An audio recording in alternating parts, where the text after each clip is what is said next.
And we are live and live streaming all the way to Pennsylvania, Pittsburgh Pirates cap on with Jory Micah. Hey, That's Jory. right. Hey there. Thanks for having me. Yeah, no, it's an absolute pleasure. Just confirming all of that. We were, for people obviously who weren't in my bedroom with me, um, right before we got on, I was just double checking the location because although I love following American news and American politics, it is a bit confusing with sometimes you know, the abbreviations for the states. ME being Maine, I've never really understood that one, and MA Yeah. being Maryland. But you are in Pennsylvania, just outside of Pittsburgh. That's Yeah, correct. like about 30 minutes south of Pittsburgh. So I thought I'd better. I people know I me. know. Representing. I love People it. people know that I like wearing caps. So I thought In fact, I was gonna tell you before we started, but keep the powder dry. I was talking to a poker pro out of Las Vegas a couple of days ago. Pardon my voice. I only just recently got out of bed. I was talking to a poker pro, and the same thing happened. I was wearing a Dodgers cap, and he went, "Oh, so you're a Dodgers fan?" I went, "Oh, I like baseball. It's I kind of more follow the sport. Rather than having a particular team, and I like wearing caps." And then he told me he was a Giants fan, so and the Dodgers were the enemy. So I felt it was appropriate for the conversation that I take the Dodgers cap off and I put a Houston Astros cap on. Absolutely. You should probably just go change your whole outfit and put all Pittsburgh gear on, like right What now. have I got on? I've got a Monkey Garage T-shirt on as well. So Close enough. I'm fully American decked out today, actually, out of interest. Not necessarily for you, but I hope it makes you feel a bit at home, as the accent will not. So I do like the accent, though. It's really cool. thanks. I don't have an accent. You have an accent. So now we're even now. We all say that. Hey, we were going to talk on Easter Sunday, and Yeah. couldn't connect in the end, which is cool. I got to sleep in, um, because I follow you on Twitter and on the socials, and you're someone who intrigues me and interests me a lot. You're involved in the church world in America. Actually, just tell us. I mean, rather than me trying to clumpily explain you badly, who is Jory Micah? If you were explaining what we do with this podcast, the reason it's called the Department of Conversation is I try and say to guests, and often we do have a beer, but we're not in my studio. Is imagine we're meeting at the pub on a Friday night. We've got a beer and we're having a chat. That's sort of the vibe of it. So we've met at That's the pub cool. on a Friday night. I go, oh, you're interesting. I like your accent. What? Tell me about you. So tell us about you. How would you describe yourself? Who are you? Um, who am I? Gosh, that's such a deep question. Because I every time you say like every time I'm asked that, my immediate response is to want to tell you what I do, Sure. and I know it's different. But for me, I don't know. I think I was almost born a minister. Like I was playing with my baby dolls, and preaching to my baby dolls as like a toddler. My dad's a minister, so it's Right. not that crazy that I would do that. But I just kind of carried out that, I don't know, like a ministerial behavior. Like my dad, I think I grew up in this very religious bubble, to be honest, Right. of conservative, charismatic, evangelical American world. And I'll say that again: conservative, evangelical, um, American, Republican, um, just total like bubble. I mean, I was raised in it more on the Pentecostal side of things than the Baptist side of things. Right. So I was born into it.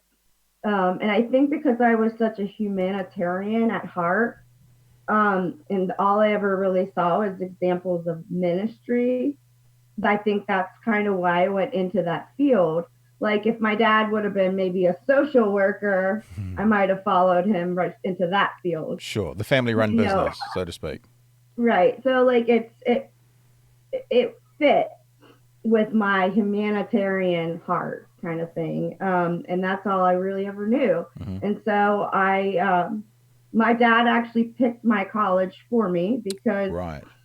not because like he was controlling or anything, but because I was terrible at school. And like I told you earlier, I have mad ADHD, and I've had it since I was a kid. And it made me hate school. Like I hated school. I never thought I was smart. It took me a very until now. It took until a lot of people telling me that I'm an intelligent person to overcome those feelings of inferiority growing up because I had something wrong with me Sure. that um, in those days it was just there was no extra help for kids that had ADHD, Hmm. and I was just always misunderstood, like always. At least that's how I felt throughout most of my life. I felt misunderstood, and that's my parents are amazing parents, but they were not they're skeptical of science, in a lot of ways. Right. They love It's weird because my mom, she loves science in a lot of ways, but she's very skeptical of ADHD and doctors and all of those things in general. And I think like she was resistant towards looking in a direction of getting help for ADHD. Does And, that and we does that also come back in the religious world for people? You know, a lot of people who perhaps go down the belief system of creationism over evolution. That's sort of a big hurdling. That's a big step because if you fight in general, not necessarily specifically about your parents, but in general, if you fight this notion that science says unequivocally that the evolutionary path is the most likely path. If you fight that because you follow a belief that the world was created in 7 days or 7 time periods or whatever, then you're already sort of in the camp of, oh, I don't know about the science thing. Is it likely it stems from that sort of area? Not that I'm trying to paint your parents with an all-knowing brush, but that's what I've no, experienced with church people. no, If it starts absolutely. there, it then I flows think on. that my parents would very much say that they're creationists, and I think that and I don't want to speak for them, but I think a lot of people that are creationists are starting to come to a conclusion that maybe evolution is real. Maybe even there was a big bang, but God still made it all happen. Right. So I think that's kind of probably where they land now. I don't think they really, but they certainly would deny that we come from monkeys and apes. Right. My parents would not subscribe to that at all, and I don't subscribe to that either. I don't really believe that either, Hmm. to be honest. But to be honest, I'm not very like science. I don't know a lot about evolution. I had ADHD in high school, so I didn't pay attention in biology class, and I don't know a lot about that subject, to be honest. I was only ever really taught creationism, Yeah. All right. which So, and so does that mean my life, did you go through like a religious schooling system, a Christian schooling system, or was that what was taught in lots of schools in your area? I went to public school most of my life, but I really well.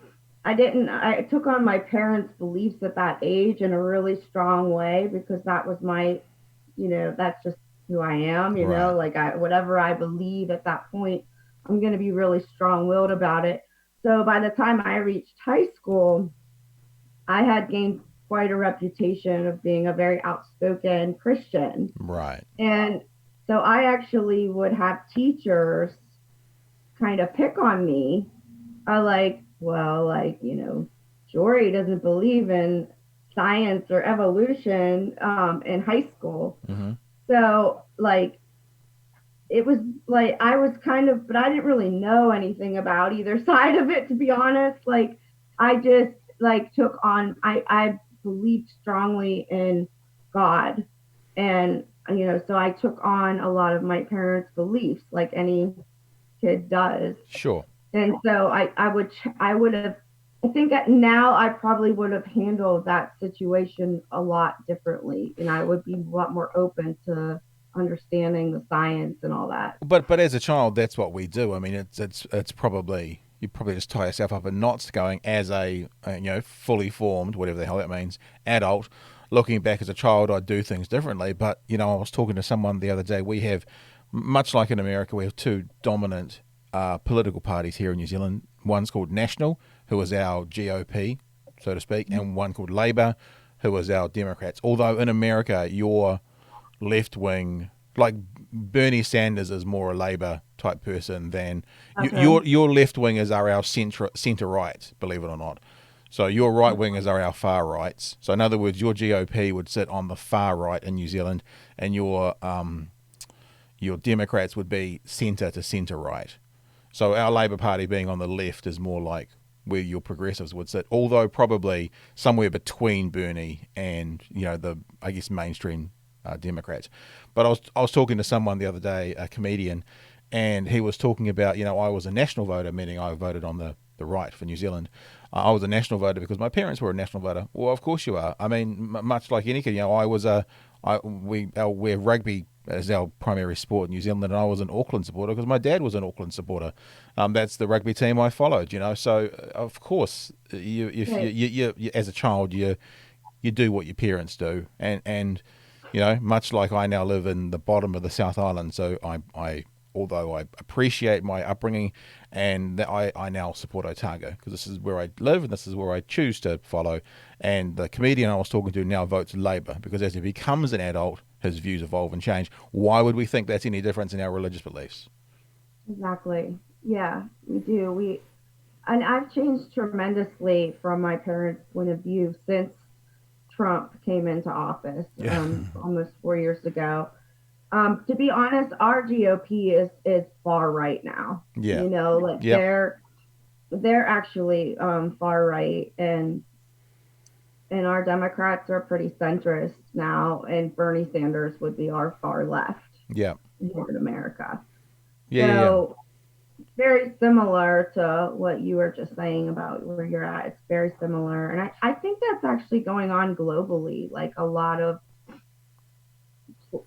global societies in general seem to be heading towards far right and authoritarian values, not just in America, but kind of across the globe. Mm, We're seeing a lot of authoritarians rise up, and a lot of people that I don't know, it's like people are desperate for leadership in a way that they want people to, I don't know, it's almost like a god, like people want politicians to be their god and to be yeah, their savior. And it gets kind of weird, and it's kind of gotten weird with Trump and in the white evangelical world because we're all like, I mean, it was what?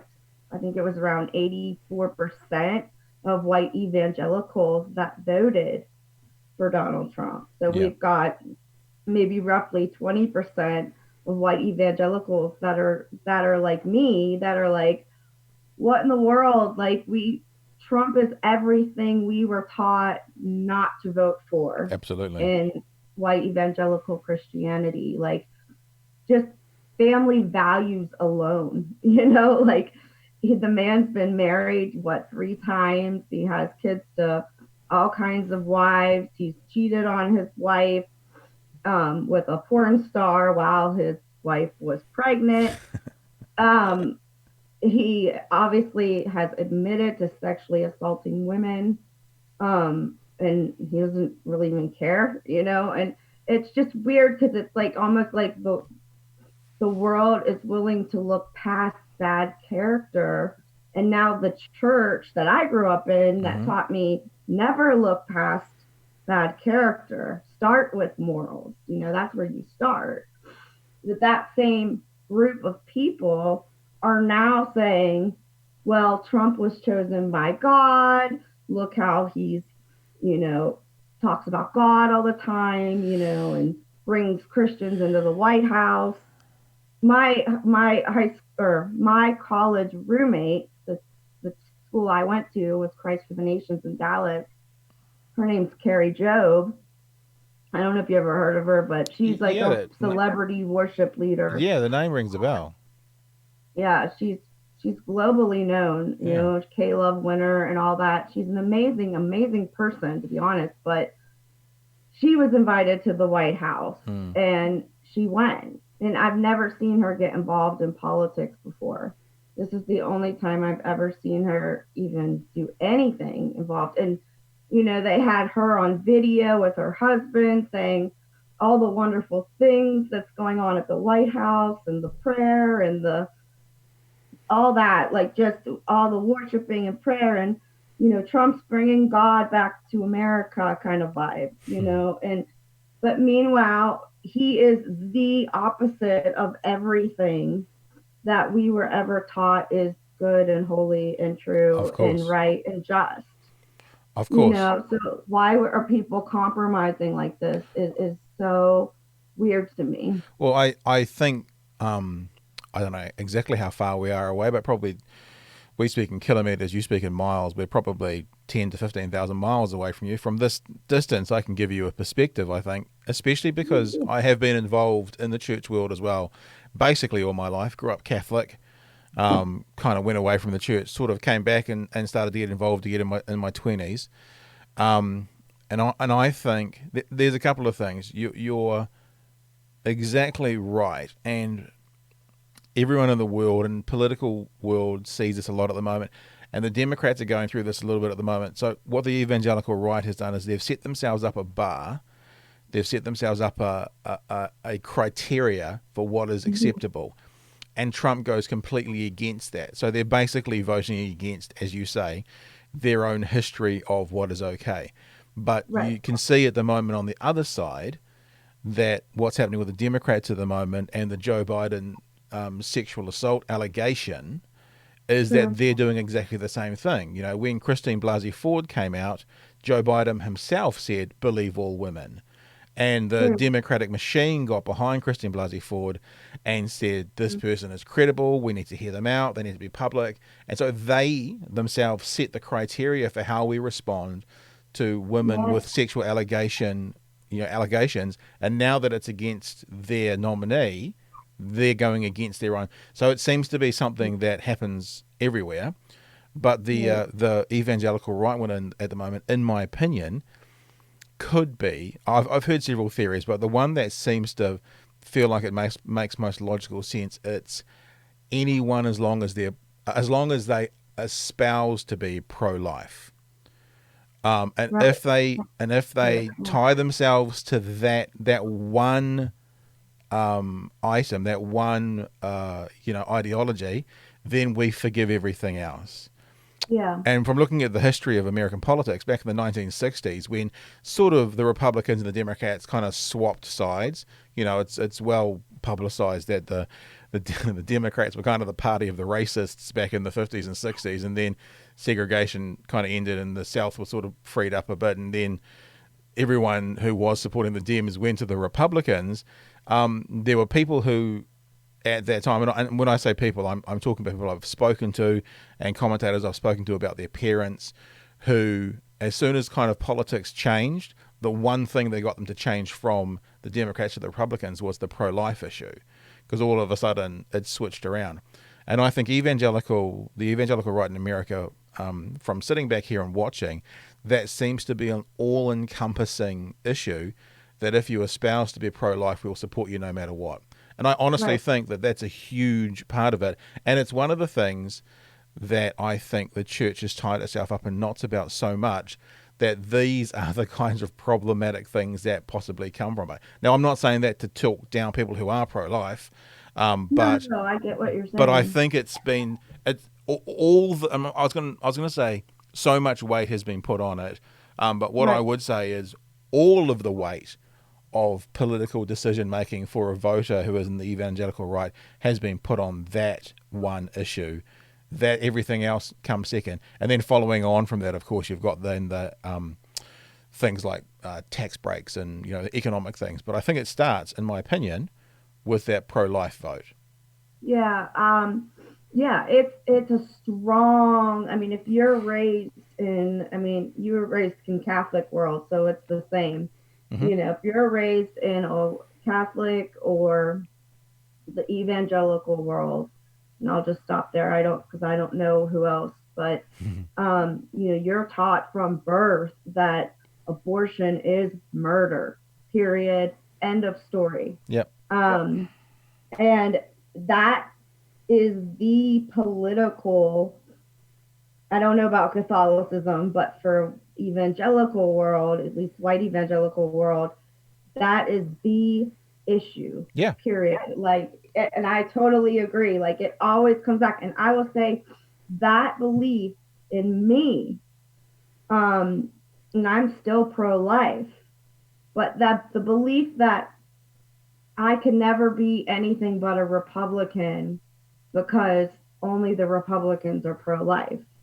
That belief was so difficult for me to break that it really took the election of Trump for me to stop because I was still a Republican at that point. Wow.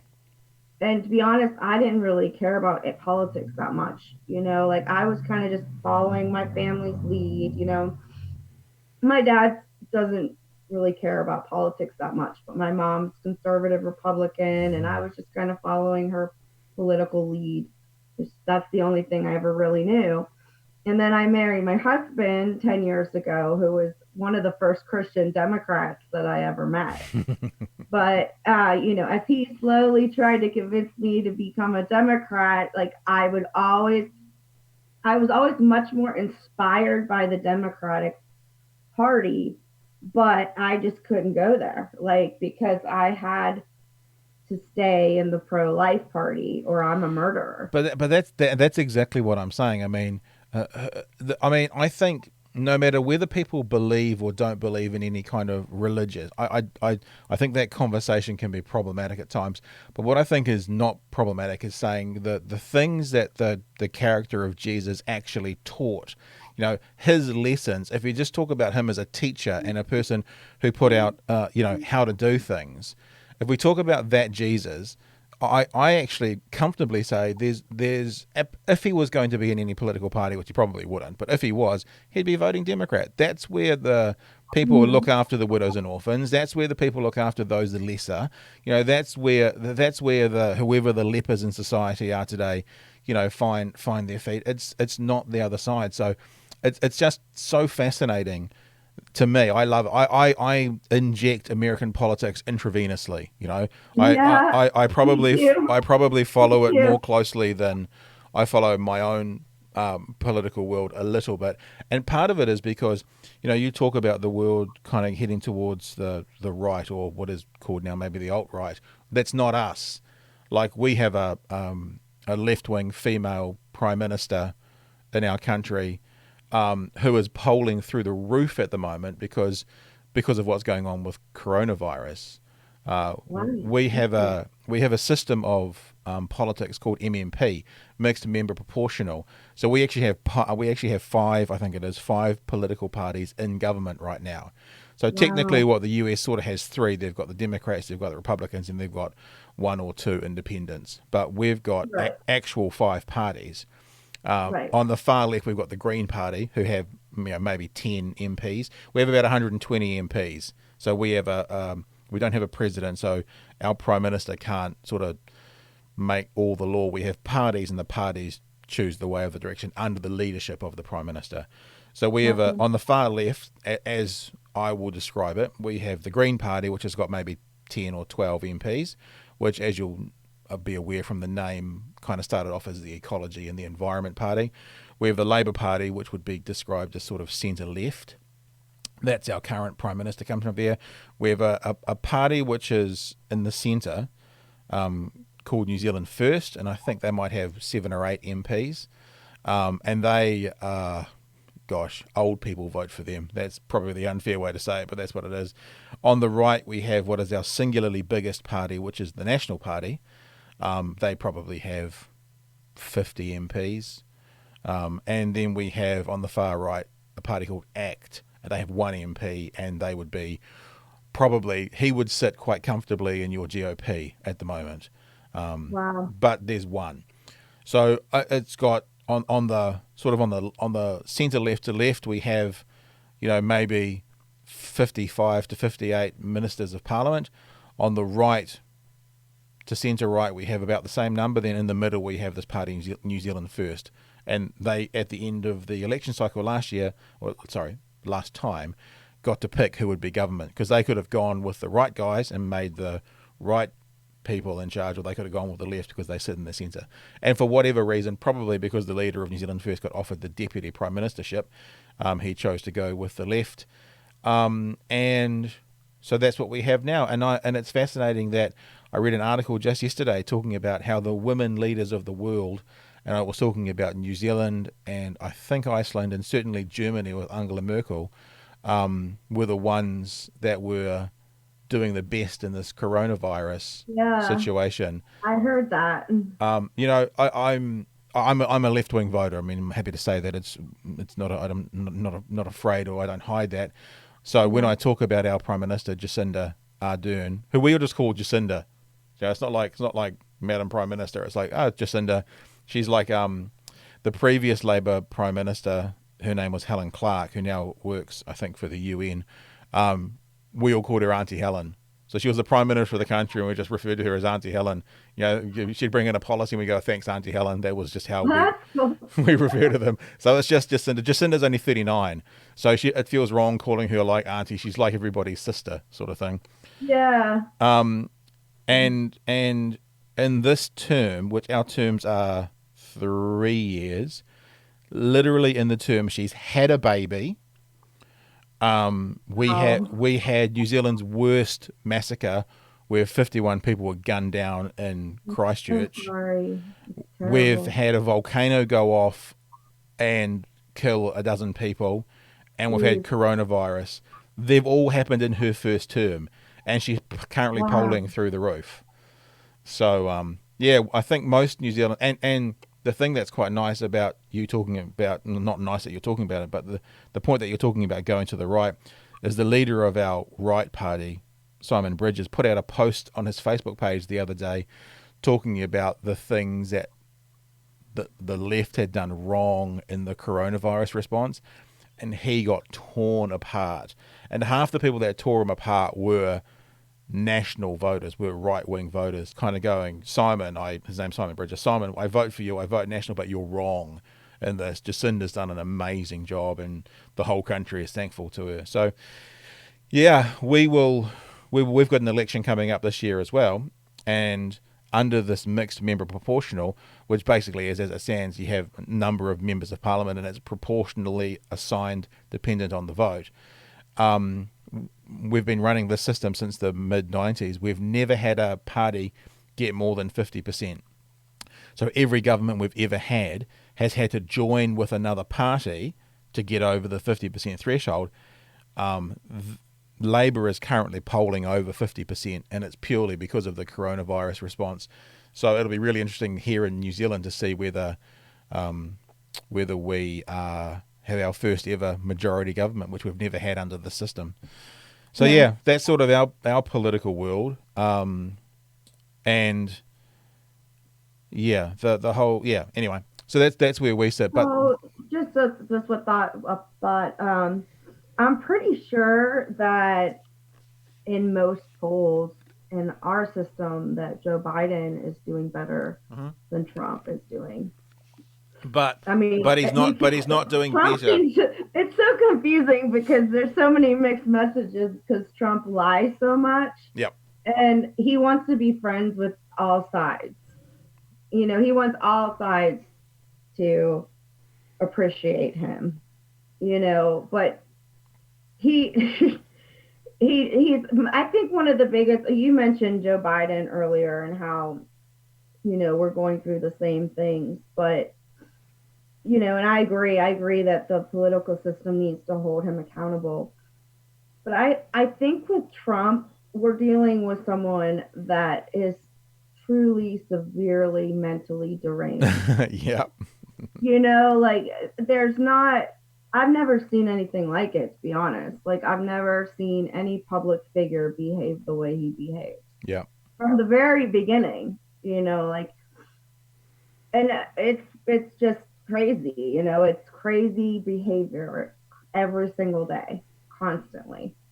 And what we're just, I think with Joe Biden, it's like he's he has been accused of sexual assault by Tara Reid, Yep. and I think that the Democratic Party should say something about it. I think he should say something about it. I think that they need to take more responsibility. It's going to come up anyway, like why not get ahead of it and try to deal with it, the best you can.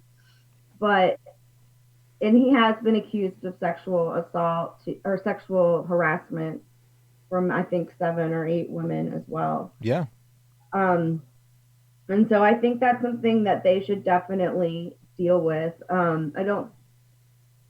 I talked to a survivor about this, a survivor of sexual assault about this, because honestly, I was like, what the heck do I do? Like as a leader, like I feel responsible, to to show where I'm going, to go the correct right way with who I vote for, and I feel like, how do I deal with this as a woman who, obviously has a huge passion for, women who have dealt with, trauma Mm-hmm. and who have been, used and abused and ignored and silenced.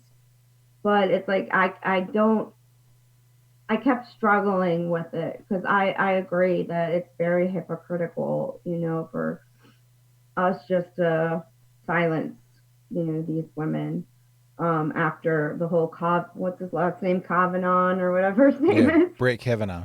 Brett Kavanaugh. Yeah, I always mess that up, but yeah, after all that, we're not holding to our own standards, if we don't demand more answers in this situation. I think that's the thing that, I mean, it's very easy to sit on the other side of the world, literally.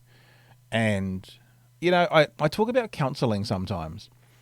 And I say how I think counseling, like having a therapist, is important. And I think everyone should have one.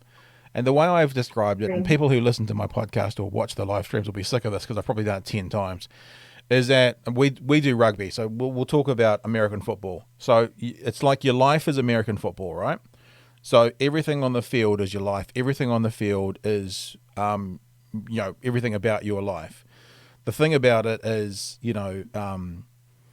the quarterback gets to see most things because he's sitting there looking up and he's looking over the whole field. But even that, if you look at, and I don't know all the positional names, but he doesn't even know really what's going on in that front scrimmage with the big boys crashing into each other. So he can't see everything on the field. He can't see what's behind him necessarily. He can't see it. But someone sitting in the stands, they sometimes can actually see and read the game better than the quarterback can. They can actually see that the wide receiver is open when he's looking the other way. So I often think about therapy or counseling as someone sitting in the stands of my life, looking down Yeah, and being able to see things I can't see.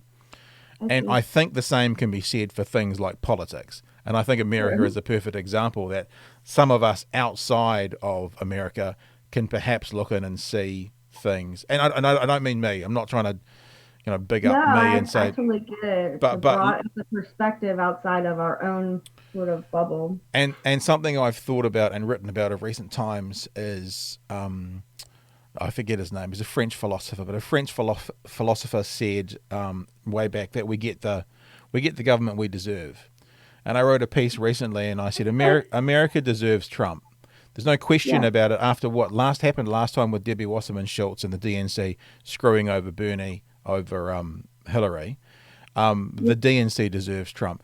And the way to actually get past deserving candidates like Trump is to be a better country. America needs to be the country that doesn't deserve Trump, and the right. way Exactly. and Thank the you. and the way to do that is not to now go back on all the things you stood for, Democrats, Right, over the last 18 months, and because right. it's your candidate, and because it's your person who you want to be president, then you ignore everything you've said. The Washington Post won't report about it. You know, the New Right. York Times aren't talking about it. CNN aren't talking about it, Very weird. Yeah. and they're not. And No. the way that you beat, and when I say beat Trump, I mean beat the idea of Trump being, you know, part of the conversation or the next Trump or the whatever, is to be the country that doesn't deserve him. And Right. this is not how you do that. So, with the greatest of respect to America, you said that Biden's leading in all the polls. Most of the polls is true. But at this time in the last cycle, Clinton was ahead by more in the polls. True. That's true. So I I mean I've said several times that Trump will probably win. It's much harder to get out an incumbent than it is to, you know, get in for the first time. Uh, the It feels like the only way that perhaps Trump will get knocked out is obviously he and the federal government are ballsing up this coronavirus thing, something chronic, and having your CDC come out 2 days ago saying there's going to be a worse, you know, reinfection rate come winter time, which is 6 months away. That'll be Right. right around election time. So it's a weird and horrible thing to say, but if a ton more Americans get sick and maybe heaps more die, maybe you'll get rid of Trump then, which is the wrong thing to be thinking. But No, but it it's could be the true. You know, reality. like my dad's very blunt with me, you know, and that's just how we talk to each other. And he was like, you know, why do you want Democrats to win so bad? Like Trump's gonna win. I can tell you that right now. And he's not even gonna vote for Trump. Like, so he's not being biased. Like, he doesn't vote. He's not gonna vote for anyone Right. because he doesn't like anyone. And he just doesn't really care that much, you know, about it. So, but anyhow, you know, I told him, I was like, it's not really about the Dem party, you know, it's about the fact that we, you know, have raising up these leaders, you know, that have no character and that have no morals, and that we're, you know, being hypocrites. And, you know, and I honestly feel a sense of sadness and shame when we talk about it, because I'm ashamed that, you know, the Democratic Party could not get someone of high character, that we would not have any accusations at all. Like Bernie Sanders, Yeah. he did not have one. Yeah. He has not had one person come out and say that he sexually assaulted or harassed them. Not The, that I know of, anyway. the unfortunate thing is I mean, I was a when I say a Bernie supporter, it doesn't. I can't support him, you know, because Oh I yeah, can't some people vote. like him. I can't vote. It's got nothing to do with me really. But looking from the outside in, you can just see that the thing that America, and I can't talk about all Americans because then I sound ignorant, like I know what I'm talking about. But the thing that America doesn't seem to understand en masse is that what Bernie was offering, the rest of the world has. Right. So healthcare is a perfect example. 18 months ago, my mum passed away from motor neuron disease. 3 years, basically, that took 3 to 4 years. She had a bed that came in from Germany. She had an electric wheelchair at the end that came from some other part of the world. Not 1 cent went out of my parents' bank account to cover her amazing care right up until Right. the last kind of 6 months, which was there was quite a lot of care needed because Right. that's what we do. If I walk out of this door when we're finished talking and I trip over my big fat feet and break my knee or break my ankle, then I go to A&E and I get service. And I understand in America they will give you service because they have to by law. But then I walk out, no bill, no credit card, no nothing. It's paid for. And I think the thing that Americans, certainly the narrative misses, is I also have health insurance. So we have a free system in New Zealand, but I also choose to purchase health insurance. Now, some of us that can afford that do that, some that don't have the free system.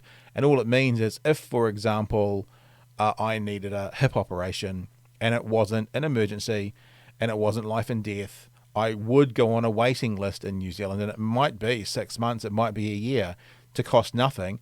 I have health insurance that goes, therefore, if I want to go and get that, I can just go and get that, and my health insurance will cover it. So Yeah. the system we've got here, and I hear American right talking often about, the waiting, the queues, and the lines of people in Canada to get an operation. It's true. There's sometimes lines, but it would seem that the equivalent, let's say the equivalent person with a very low income in America, they don't even get a chance to get into a line because they can't afford the operation and don't have health insurance. At least Right. the person in Canada or the person in New Zealand can get into a queue that at some stage they will be afforded the hip operation or the non-urgent, non-emergency medical care. And the rest of the world has that. I And know. America seems to also be the one of the, I will say, not with authority, but based on opinion, the best Western country in the world at voting against its own self-interest. You know, Right. a lot of those, Well, causing. a lot of those Trump supporters are low-income, Right. you know, people living under the poverty line, and it would be, in theory, the Democrats are the ones that would be better to look after them. So that comes all the way back to this idea of why are they voting for him, and a lot of those people are religious, and Right. you come back to that other conversation. It's yeah, because these beliefs they're tied up in religion. They're politics and religion that have been tied up together and that's been talked about for years and years and years. Like just drilled into our heads on you know all these conservative talk shows and televangelists and that used to be back in the day.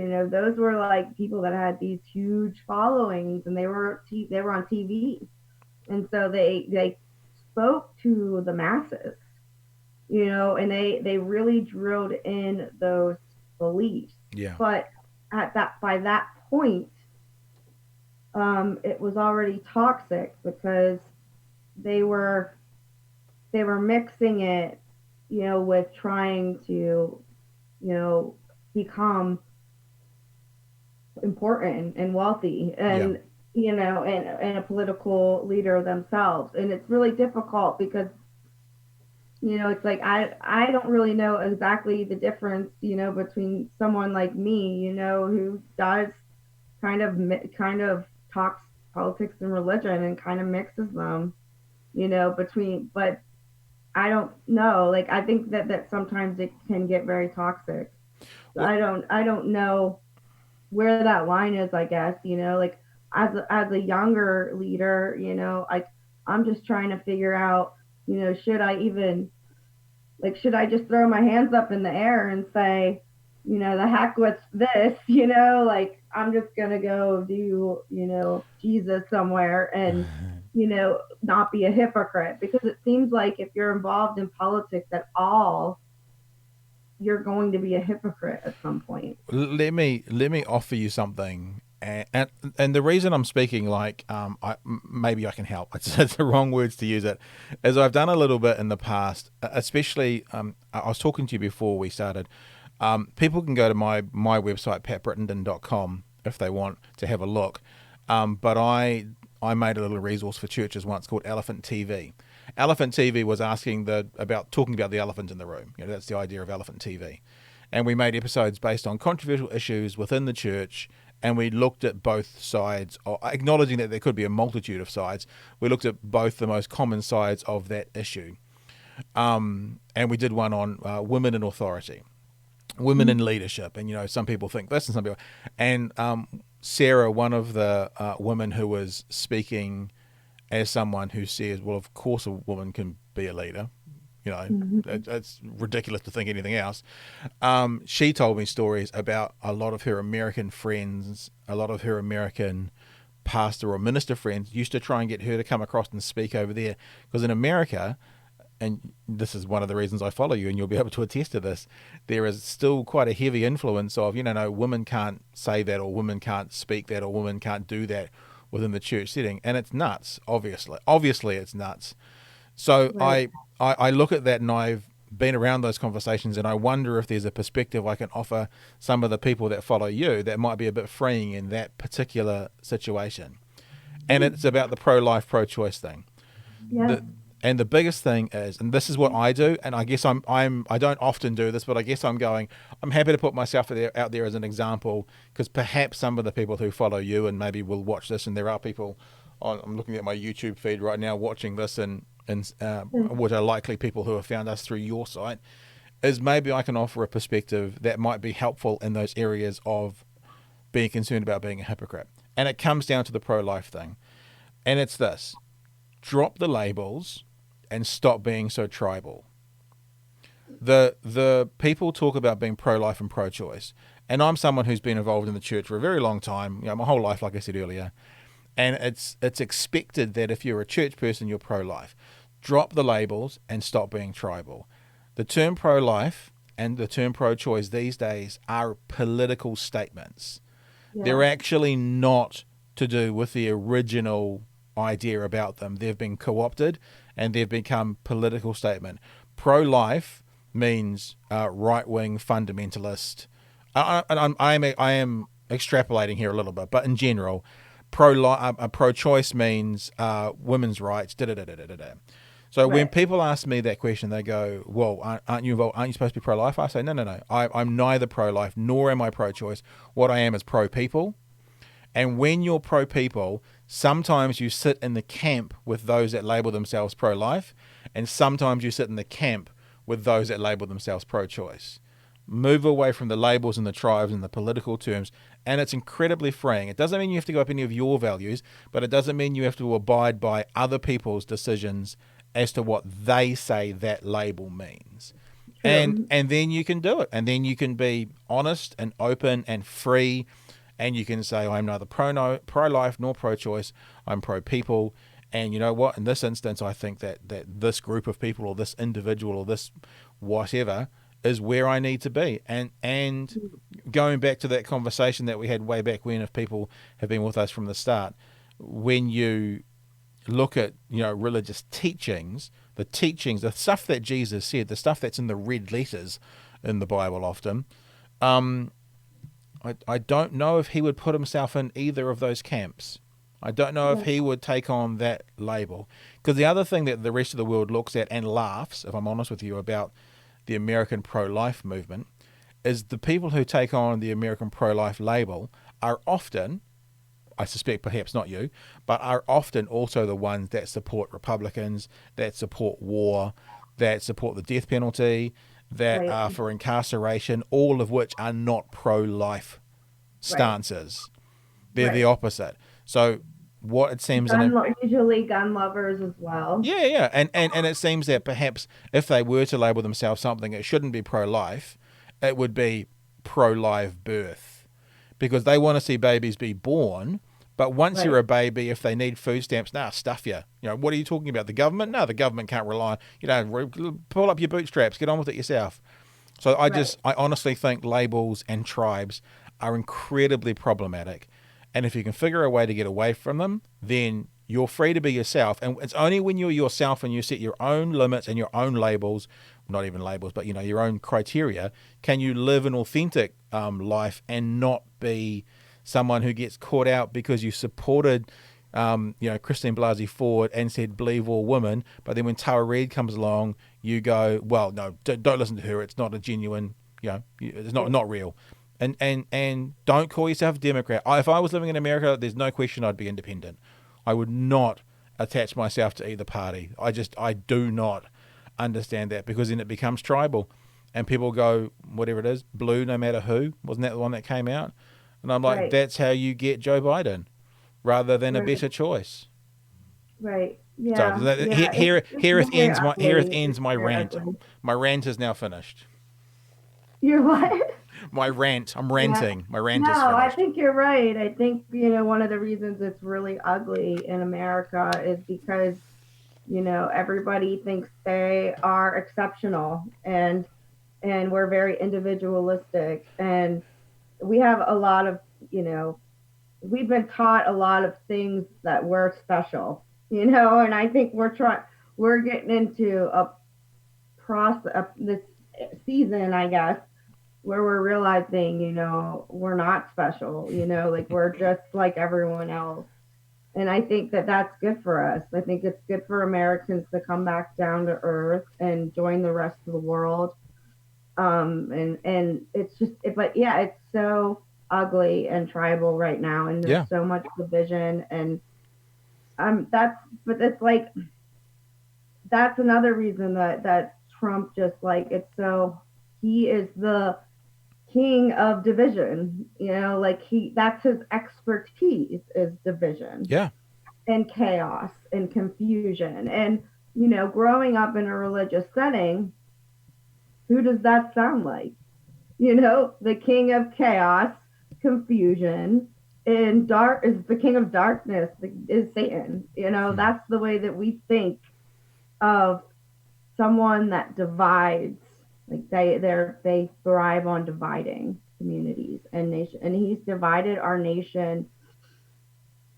Or it's not even necessarily like his fault. It's like his rise divided our. It showed the divisions that were already there. I Yeah. guess Yeah. you could, Yeah. like, and so it's. I guess it's easy to blame Trump, but we get off focus when we realize that he is definitely the symptom of a problem. And we are, I think a lot about how our representatives, um, they're called our representatives for a reason, because Yeah. they represent us. They represent who we are and who we've become as a nation. And that's why I kind of hate like reality TV and all that, because it's taken us out of, we don't know what reality is anymore, and everybody is striving to keep up with the Joneses because that's reality, but it's not, it's not reality at all, so it's not really that surprising that Americans would elect a reality television star, Yeah, for sure. um, who appears to have it all in many ways. Um, that Americans are we're very delusional in that sense. We're very delusionized, I guess you could say, programmed, and we're programmed in that way. So I think a big important thing is too is just for us to come back down to ground to reality, and what is real, is really important. I think right now to ask ourselves, is this actually real? Or is this something a real? Is this reality, or is this some conspiracy theory I was taught when I was, 16, and I still have those beliefs, or some religious theory that's, kind of out there, and it conflicts with reality in kind of a dangerous way, Yep. if that makes sense, Yeah, and I think completely. we're the prosperity gospel, is another thing that has caused Americans to get to where we are, to where, there's many Christians will say that they voted him, yeah, the pro life thing, but also he's a businessman, he can fix our economy, he doesn't have to be a pastor or whatever, he doesn't have to be a saint, and so we've gotten kind of off focus, I think, because the prosperity gospel is so intense in America. Hmm. Like it's so intense that it hits everyone, like it's even people that don't claim faith at all, it hits because it's all over the place, Yeah. so we've been programmed in a lot of ways by both the Republican and the Democrat parties, to think certain ways, and it's reached, like, I think it's reached its boiling point in 2020, where it's just like it's overflowing now, where, and it's ugly, and it's now what people are asking, you know, yes, we disagree on some things, but what can we do to unify America? And it's really difficult because it's very ugly. People hate. I mean hate each other on the different sides. Yeah. Like it's very there's a lot of hate, and there's a lot of lying about different, a lot of gossip, and a lot of just confusion, chaos, division, and it's very difficult, to know how to lead in such a time as this politically, because if we stay out of it, it's like you're responsible, like because you stayed out of it, and now you can't complain if you stayed out of it. You can't complain about the systems that we have if you totally just like, oh, I throw my hands up. But you also are in a position where we're in a position where we must we must unify. Mm-hmm. And the Democrats totally handled it wrong. They did. And that's my opinion. I don't know. I still think Biden would be a lot better of a president than Trump, but there are problems there, The and not to go back to the same conversation, but the American political system on some levels needs to be burnt to the ground. It needs to be burnt to the ground and started up again. I'm not talking about disestablishing Congress or the Senate or anything, but the way it's done. The idea that the college electorate is still so important as opposed to the right. popular vote is off the chains wrong, because it's Yeah. not one person, one vote. So people are getting, still to this day, are getting taxation without representation if they're getting more votes out there, which is a huge part of the history of American independence sort of thing. And I wrote a piece recently talking about the only, basically Trump is burning it to the ground, but what happens is in the GOP gets to rebuild it as they like. Bernie would have been the person on the other side that would have burnt it to the ground, not in the same way, but to rebuild it. Whereas Right. Biden in there is basically going to pick up pieces of charred timber and try and remake the house, because he's actively said we'll take it, basically we'll go back to Barack's days and we'll just we'll start again from there. So he's going to pick up the burnt charred pieces of timber off the ground and start refurnishing the house to be the same but still with all the burn marks on.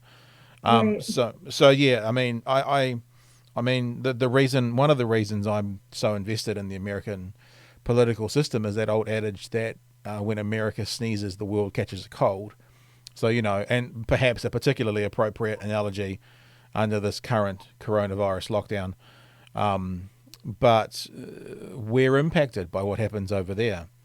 Right. So it's one of the reasons. The other reasons is, especially with Trump, it's like a soap opera. It's kind of interesting to watch as well. It's amusing a lot of the time watching those press conferences and seeing people push back at him. Yeah, it is interesting.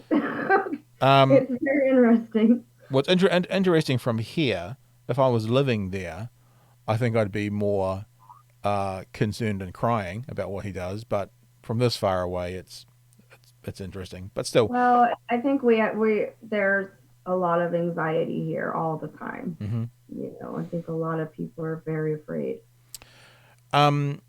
Look, we've been chatting for an hour, but I just wanted to touch on one of the reasons I started following you and connecting with you is you have if I can say, a religious philosophy and ideology, a theological belief about where women are placed within the church and what they do. And you talk about breaking the glass steeple, obviously Mm-hmm. a reference to the breaking the glass ceiling. Mm-hmm. And obviously, I was gonna say most sane people think. I love when I Google your name that you get all these people writing about you like you're the most dangerous person in America. I love it. It's hilarious, and Thank you. bless their little hearts. Well, That you are such a dangerous person apparently in America at the moment because you say things like women should be able to speak in a church. yeah, Like, oh my you're goodness, crazy. blow my brains. But yeah, I wonder if we can just sort of. I mean, I've got plenty of time, obviously, but kind of. So I want to touch on that before we wrap up. Basically, is what I'm saying about Okay. what happens in America, what you see in America. It's kind of the reason we got on to talk about, and we've been chatting for an hour about other things, which often happens, All in right. this crazy podcast. Whatever. But tell me a bit about the glass steeple, and I described to you how Sarah described that she would be asked to come across to America to speak because the American ministers knew that they couldn't say what she could as someone from offshore and a female from New Zealand who could say things that they couldn't because she's not part of the system sort of thing. Right. Yeah. Well, like I started to tell you in the beginning, I kind of grew up in the system, and I ended up going to Bible college because I wanted to be in ministry. And after I went to college, I found how I was actually starting to love school because I was finally studying what I enjoyed. And so I started kind of, building my confidence back up and stuff from years and years and years of feeling, stupid and misunderstood. Um, so I ended up finishing my bachelor's degree. And when I went to look for jobs in my neck of the woods, in my church religion, my denomination, and it would like say only men should apply for this job, or we're looking for God's man for the job, and it would just straight up say it. And it was like, oh, this really sucks because I couldn't find a job, in ministry. I could have got a children's pastor job, but that's not what I wanted to do. At that point, I wanted to not necessarily be like some big lead pastor or anything, but I just wanted to be like a youth pastor or Right. a college pastor or something, or a woman's pastor, a pastor of evangelism. I just wanted to I didn't need to start high and mighty or anything. I just needed to do something that, I thought that I would be gifted for. Mm-hmm. And that just was not a reality. Like I finally got to a place where I realized that I was trying to climb a ladder that literally did not exist. Right. And so I went to get my master's degree, still in denial, I guess, in theology, in the same subject, thinking, well, if I get my master's degree, like maybe like a church will hire me because I have more education than most men in the church. Or maybe I can be like a theology professor or something of that sort. Well, I graduated and I found myself actually um, demoted in my career. Like I was getting worse. My career was getting worse and worse and worse because Wow. I never was able to start it really. Like I always would take these like little teaching jobs at Christian schools, and that's kind of how I got by. And one literally paid like $12,000 a year. Like, so that was the jobs reserved for women in ministry, were these jobs at Christian and teaching jobs, or being a children's pastor. Right. And even and it was really weird too, because I was like, in my charismatic world, we had more women preachers, but now I know they were just token preachers. And it wasn't, I looked at them when I was young thinking there are all these women preachers, but there weren't. There were just a few. And most of them were not pastors of churches. They were, evangelists and things. And so that was definitely a misconception for me, because I did not realize how sexist the church is. Like I did it because it was again another delusion. You could say, growing up, yeah, you can go to Bible school, you can be Mm. you can be a minister, you can be a preacher. And I didn't grow up in the Baptist world, so I didn't hear the extreme sexist theology as much. And I was very like strong in my approach as a teenager. So I was very favored by my youth pastor.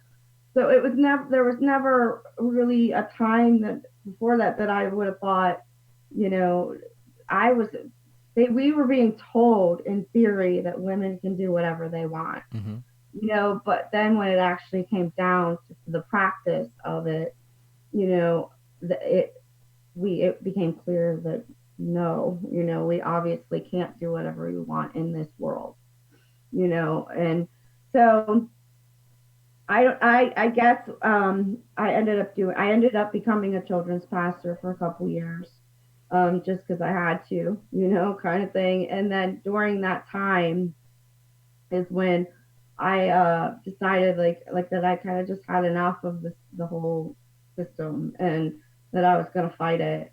And I was like, I'm gonna, and I had written my master's thesis on women in the first and second centuries of the early church. Yeah. So I had a tool, I had something to offer the world, that wasn't just Jory Micah, like I had something that I worked on, that I earned, that I, Yeah. something, and that is not, there has not been a lot of women out there that, for putting their, intelligence, their logical intelligence out into the world, and so that's kind of what I did. And it just scared the crap out of a lot of people. It really did scare a lot of people. Like even my parents don't get it. Like they're like, why are people so nasty towards you? And they don't believe me. Like I'm like, it's because they don't believe in women pastors. Yeah. Yeah. And they think it's because of like how like controversial my politics are, or even things I say, like other more controversial things I say. But it's not. Like I've figured out over the years that it really boils down to there's a group of people, Christians, that truly believe that, that it is sinful for a woman to be a pastor or a leader over a man, if there's any men in the congregation, basically. When I made this product I was talking about before, Elephant TV, as I said, they're actually I've put them up on my website for free if people want to check them out. If you go to patbrittenden.com, there's a tab there, I think, for Elephant TV, and go and have a look at it. And you can have a look at this exact episode when we talked about women in leadership, women in a position of authority. Sometimes a singular point is made and that ends a debate.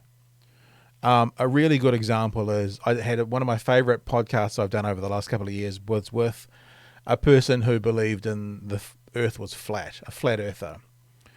What? A flat earther, people who think the earth is flat. Oh, gotcha. Yeah, my accent, sorry. And, as soon as you see the sailboat like going over the horizon and disappearing, that conversation is over, right? That conversation is finished. Because no matter what they talk about perspective and refraction and stuff, the only way the boat disappears from the bottom up is because it's going over the horizon. So there was a singular point made that ends that conversation. When we were filming this women in leadership conversation, the point that made me kind of go, oh, well, that debate's actually over, was when someone pointed out, I'm going to go back to my Catholic days a bit here. For people who don't know, there was a dude called Paul who wrote a lot of the New Testament, and he wrote letters to churches. If you're in the Catholic Church, every time they do a message, they talk about a letter from Paul to the Corinthians, and within the kind of more evangelical church, they just say Corinthians. They don't talk about it being a letter from Paul, but that's what it is. There are some parts where Paul wrote about how women cannot preach and speak in churches, but there are other places where Paul writes, when a woman preaches or speaks or prophesies in church, she has to cover her head. In other words, when she does do it, she needs to be, dressed in a culturally appropriate way. But people seem to miss the bit when he's writing when they do it. Right. And as soon as that point was made, I'm like, well, this debate is over. The debate is, it's over, because people will cite Paul saying how women shouldn't preach and speak in church, but he also says when they do it this way, and I'm like, exactly. It's finished. That for people who then need to twist themselves into a pretzel to then argue about how that when he was talking to that, it didn't mean do it, and when he was, it's pointless to me. And when I heard that, when I was sitting there hearing my experts, my theologians speaking, I was like, well, this conversation's over. we didn't set up our little Elephant TV to be a debate. There was no winner at the end. But from a perspective of, ideologies, that ended the conversation. The sailboat had gone over the horizon. There was no other explanation. He writes about when you are speaking in a church, do it this way. Conversation's over. And I don't understand how people hold on to any other perspective unless they're just lying to themselves and fooling themselves. And it's like, well, I mean, I'm not female, so I guess I don't suffer the effects of it. But it seems to me that is a very simple way that the issue is finished. Right. I think that, sometimes no matter what you say on this issue, it's an issue of the heart. And if someone is sexist in their heart, then they want to see the scriptures in a certain way. Sure. And they want it to prove the way they feel. And that's ironic because that's the very same people that are like, you should never trust your feelings. Feelings are bad, kind of thing. But yet I think that they trust their feelings, and trust their feelings on, I feel that I'm better than a woman. So therefore the scripture should think that I'm better than a woman. Yeah, right. Yeah. So in other words, I'm kind of over it, to be honest. I'm kind of over the whole complementarian versus egalitarian, world and argument, because I'm just like, we have been having this debate since the 70s, before I was even born. We've been having this debate, and I'm just to the point where I'm just like I still will give people my old articles that I've written on this, and because I wrote probably hundreds of apologetics type things arguing for egalitarianism, right? I'm to the point where I'm like, let's charge forward. Let's forget about these. There are certain people that are never going to change their mind. Yeah. They're not. And so let's just move forward and do ministry anyway and speak out anyway. And apparently that makes me a Jezebel. Dangerous. You're a dangerous woman. And I remember it might have been Ricky Gervais. It was some comedian talking about, society being a train, and in the front of the front carriage, the people at the front were, the scientists and the people trying to, advance humanity. And then he went through the carriages, and at the tail end of the train, I mean, I don't think he used this word, but, he talked about the mouth breathers, the people who are basically, problematic and fighting science and fighting, all the benefits and pluses we've made as humanity.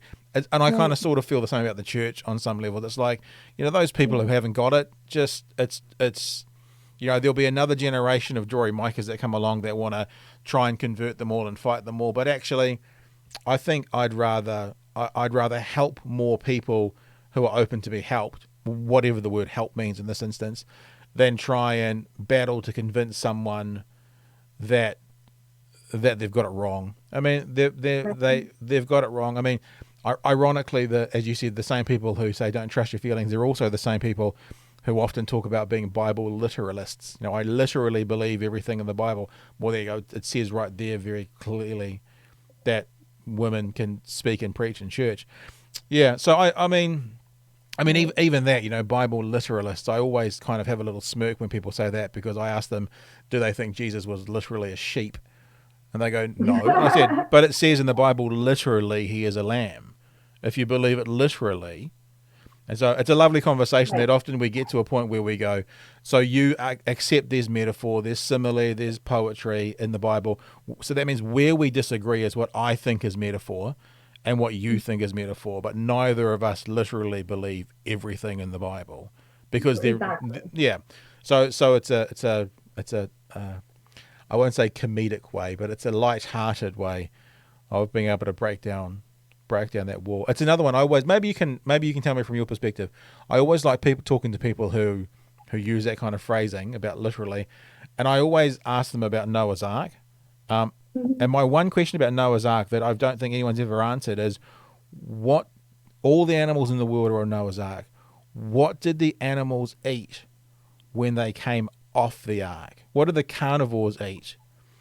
Because if all the animals in the world were on the ark, Mm-hmm. so the lions and the hyenas and all these things come off the ark, what did they eat? Because surely for the next 6 months, the only animals on the face of the planet, according to that story, were only the animals off the ark. What Right. did they eat? What did the carnivores eat for the first 6 months? And I'm like, people then tend to go into opinion based, and I'm like, well, but the Bible doesn't say that. It doesn't say they ate fish. It doesn't say they were vegetarians. I've heard that one before for 6 months. And it's just a way of kind of going, well, maybe these stories have other perspectives to them. Maybe. I never try and convince anyone, but maybe we could be open up to a conversation that some of these stories are allegorical. Maybe they have other meanings behind them. Maybe some of them are literal. Maybe in your opinion, or maybe some of them are metaphorical. But Right. yeah, what did all the carnivores eat for 6 months after they got off the ark? That's the one question I'd like to know. I've kind of leaned towards a lot of the Old Testament stories being metaphorical, and that's something that I would have fought you on tooth and nail in seminary. What would you? I would, if What I would had you have? heard you say that, I think you weren't a Christian. What would you have said though? What would be the? Back then, what would the response have been? Well, I probably wouldn't have said anything. Like I remember, for example, in class, I remember one of my friends saying that, and I Okay. just bit my tongue because I didn't, I don't think I really like knew how to argue about it. Like I just knew what I believed and was taught, and I wasn't ready to think that way yet. Right. I wasn't ready to think that way yet. But I hadn't gone through the life experiences to understand yet that a lot of these stories are very similar in their principles, in their what they're trying to do. Like I feel like I'm in Noah's Ark right now in this pandemic. Like, Yeah. like I'm stuck inside, like there's a lot of like, uncertainty, there's a lot of fear, there's a lot of, so I think some of these stories are they're meant to help us in times like this. And it doesn't mean that it has to all be taken super literally, like in order for it to have value and importance and even go as far as be God's word, it doesn't have to be literal. It can be symbolic and it can still encourage us. And actually, those of us that are very logical, like it actually might encourage us more to see these as metaphorical stories versus literal stories that literally happened. Yeah. Because all you're going to do is sit there and scratch your head and like kind of come up with questions like, well, what did what did they eat? Because I don't know if they're meant to be thought of in that way. I think they are story. They're important narratives, like how Jesus told parables. Yeah. Yeah. Same thing. Like Jesus he didn't speak literally very often. He spent most of his time telling stories because humans, that's how we learn best, is through stories. So I really think that most of these stories are, that they're lessons for us, and they're eternal lessons. They're lessons that will never, fade if we see them metaphorically. I think what you just talked about sitting in seminary, I think that makes me maybe think that we could finish up on one point, which is I think one of and I don't want this to feel like it's a let's slam the church kind of podcast. It's not that. But I think one of the things that the church needs to understand is I don't know is actually an okay answer. Yeah, like I think a lot of the time, people who have quote unquote access to absolute authority or absolute knowledge feel like they always have to be able to explain something. And actually, I don't know is an okay answer. I don't know.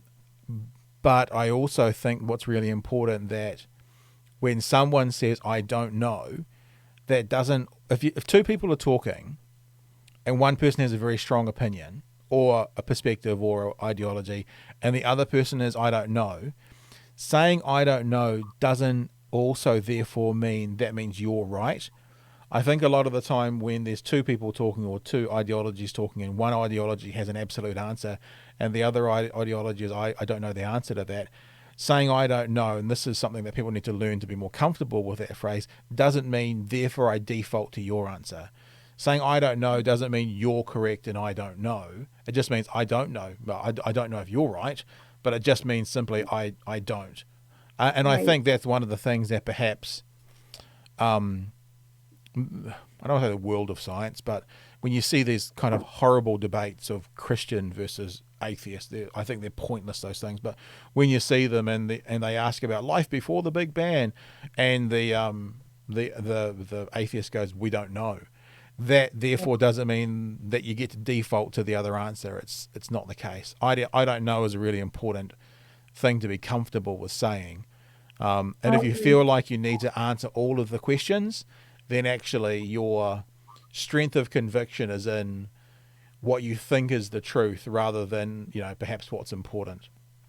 So, Well, yeah, I think that it's very difficult when our beliefs are challenged if we're not secure in ourselves and secure in, you know, in our beliefs, really. yeah. If we feel any sense of insecurity in our beliefs and someone challenges it, then it's easy to rise up in emotion, and debate and fight it out and all that. But with theology, a lot of that I've learned to let go of because theology is so mysterious, and as soon as you think you know all the answers, you don't know any of the answers. Yeah, yeah, And being a lover of theology makes you, question your existence, 5 times a day. So like it's just so it's it's for open-minded people. And yeah, unfortunately, it's not been that way for a very long time in certain circles in America where and we've been people are so closed-minded about their beliefs in a lot of ways, and it's because I think just a deep insecurity because these beliefs are not true. A lot of these beliefs are not true. mm, There's no fact behind them, and so of course you're going to feel a little insecure about your beliefs, if you've never really even experienced it, it's just something you've been taught and there's no fact to support it, then you're going to feel insecure about it. So I think there are certain beliefs worth standing up for sure. But yeah, I'm really learning a lot about perspective too. Like you mentioned that earlier, and just how every single person has their own unique perspective. yeah. And that kind of gets on my nerves, to be honest, because I'm like, how are we supposed to ever all get on the same page if we all think differently and Well, we're made to think differently?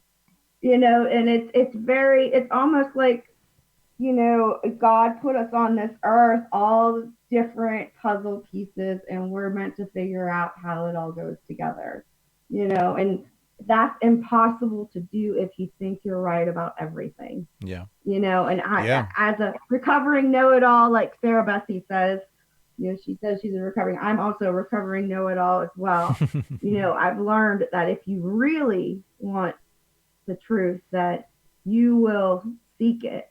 You will seek a lifelong seeker of truth. You'll keep looking for it yeah, your whole life, really. yeah. Yeah, I think. Look, it's time for us to wrap up. It's been a blast, but I think just to wrap from my side, what you've just said about always being right. I keep talking about I wrote a piece. It's like I very rarely blog, but when I wrote a piece that talked about intelligent debate versus ideology, and I think forget religious conversations, but we would I think most of us would accept that we're not right all the time. Most of us would accept that when we're having a conversation or a debate or an argument or whatever, we're not always going to be right. So therefore, that means sometimes we're wrong. And the Right. idea of intelligent debate versus ideology is typically ideologists, zealots, have one perspective and they always think they're right. But if we know that logically there's times we're wrong, that this might be the argument where you don't have all the answers, and perhaps this might be the time where, you know, you can't have 100% strike rate. There's going to be some times where your ideology is Everyone incorrect. thinks they're an expert in everything Yeah. in America. I don't know how it's there, but that's why there's so much disrespect for scientists, and nobody, they put scientists on the same level as Trump, and Yeah. like it's it's just people don't not everyone. There's obviously a lot of people that do, but people, they we're losing we're losing unity in a common truth, a common we're losing a common perspective, so as much as the only way to have these conversations is to really get real with yourself, and really get honest with yourself, and say what am I actually good at, Mm. what do I actually know about, where's my expertise. And I think when you start to really build your own expertise up, that insecurity starts going away, and it's more comfortable to say, I don't know, I don't know everything, that's not my expertise. Yeah. And I think that would living humbly would help us a lot in this culture. Hey, we're done. I think that's a great place to finish. I think I want to All say, right. why don't you just quickly tell us, websites and stuff. You've got a website for the Glass Steeple. If people want to find out more about you, what you do, who you are, where can they go visit? Yeah, you can find my blog at jorymicah.com, JORYMICAH.com. And all my social media is right on that website. I'm on Facebook, Instagram, Twitter. I have a couple videos on YouTube, but I don't really do a lot of YouTube. But I do a lot of social media. So check me out. It's been fun talking to you. Yeah, Jory, thanks for agreeing to come and have a chat, and appreciate Yeah, your time, appreciate you. And let me just say, for all the people out there who think women shouldn't speak and preach in church, I've learned a lot from you today, and I thank you. appreciate that you've had time to reflect with me and speak to me, enable me to learn off you. I think it's really important, and I really enjoyed it. So thanks again. Thank you so much. Same. I feel the same.